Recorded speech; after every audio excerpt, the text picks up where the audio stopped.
தலைவருங்க, அவர் சுத்தமான தமிழனுங்க, அண்ணன் பூவையார் தம்பிங்க. ஜாதி மத பேதமின்றி பாராமல் உழைப்பவர் இளம் புரட்சியாளரு.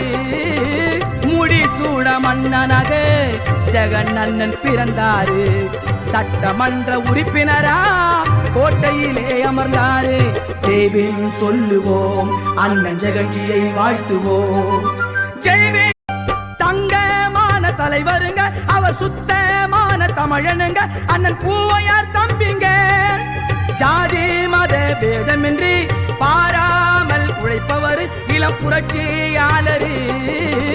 முடிசூட மன்னனாக ஜெகன் அண்ணன் பிறந்தாரு. சட்டமன்ற உறுப்பினரா கோட்டையிலே அமர்ந்தாரு. ஜெய்பீம் சொல்லுவோம், அண்ணன் ஜெகன்ஜியை வாழ்த்துவோம்.